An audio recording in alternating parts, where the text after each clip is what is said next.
cette rencontre s'inscrit dans le cadre de la prise de contact. Donc, il était de mon devoir de faire votre connaissance. Aussi de saluer votre engagement et féliciter aussi tous les efforts consentis depuis le début de la rectification de la transition et vous dire aussi qu'à travers vos actions, vous commencez à donner de l'espoir au peuple malien. Aujourd'hui, en tant que président de la transition, il y a des grandes préoccupations dont nous devons, coûte que coûte, et très rapidement trouver des solutions. Notamment, il s'agit des questions concernant la sécurité, aussi surtout la justice. Et je ne cesse chaque jour que j'ai l'occasion de parler avec le ministre de la Justice, de lui dire aujourd'hui, cette question de justice, aujourd'hui, la stabilité du pays repose. C'est vrai que l'armée doit jouer un rôle par rapport à la stabilité du pays, mais surtout la justice. Et malheureusement, ces deux facteurs sont liés.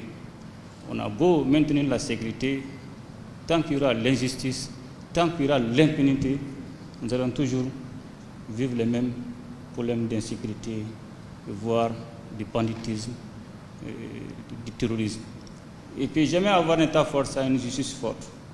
Et une justice forte repose toujours sur la qualité des hommes et des femmes qui la composent. Et malheureusement aujourd'hui, et c'est pratiquement dans tous les secteurs, nous avons des éléments infiltrés, des secteurs affectés, infectés par certains éléments corrompus qui sont prêts à vendre leur État, leur nation au profit de leur intérêt personnel.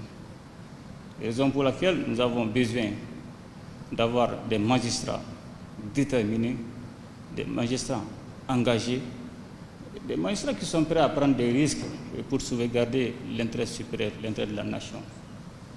En revenant sur la question de la lutte contre la corruption et l'impunité, aujourd'hui c'est la volonté du peuple malien. Et aussi c'est des engagements que nous avons pris face à l'État. Et face à la volonté du peuple, on n'a pas d'autre choix que d'exécuter cette volonté.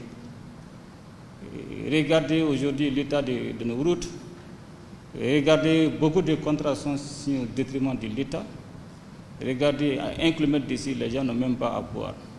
Qu'avons-nous fait de tout cet argent qui a été mis à la disposition de l'État? Ces populations ne nous demandent pas du travail, ne nous demandent pas de l'argent, nous demandent uniquement du minimum. Et aujourd'hui, on est incapable d'apporter ce minimum à ces populations. Et raison pour laquelle cette lutte contre la corruption, contre l'impunité qui a été déclenchée, sera une lutte sans état d'âme et sans esprit de recul. On n'a pas d'autre choix. Donc, pour vous rassurer de mon soutien total et le soutien du gouvernement, aussi le soutien du peuple malien. Aujourd'hui, nul ne peut prospérer dans le désordre et c'est le moment aussi de mettre de l'ordre dans notre pays. Et concernant toutes les difficultés, les problèmes évoqués, je suis en contact permanent avec le ministre de la Justice et chaque occasion qu'il trouve, il ne cesse d'évoquer vos difficultés. Et nous allons étudier ces différentes difficultés afin d'apporter des solutions idoines. Parce que c'est le minimum qu'on peut vous apporter. Parce que votre mission, votre travail, c'est un travail qui vous demande qu'on vous sécurise, que vous soyez protégé. Donc nous allons mettre tous nos efforts, tout ce qui est possible, afin de vous mettre dans ces différentes conditions, vous permettant d'accomplir votre mission. Et soyez toujours rassurés de notre accompagnement. Et aussi, on vous demande aussi d'accompagner cette transition. Parce qu'aujourd'hui, comme on le dit, l'individu laissé à lui seul ne vaut rien. C'est tout un chacun qui doit apporter son appui. Et aujourd'hui, tout le monde parle de la refondation. Je vais aller plus loin. Il s'agit même de refonder l'individu, l'homme malien en réalité. Parce qu'aujourd'hui, quand vous regardez tout ce qui est corruption, c'est pensé par l'homme. Et c'est planifié par l'homme. Et c'est mis en œuvre par l'homme. Donc il faut des hommes et des femmes engagés, capables d'arrêter cet animal qui est un animal féroce qui ravage tout sur son chemin. Une fois de plus, vous avez tous mes encouragements, toutes mes félicitations.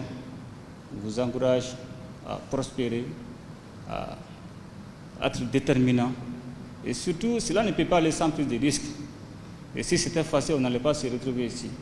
Donc félicitations à vous et continuez à apporter de l'espoir.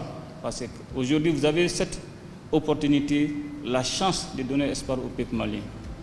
Merci d'être venu et à la prochaine. Et Dieu protège et bénisse le Mali.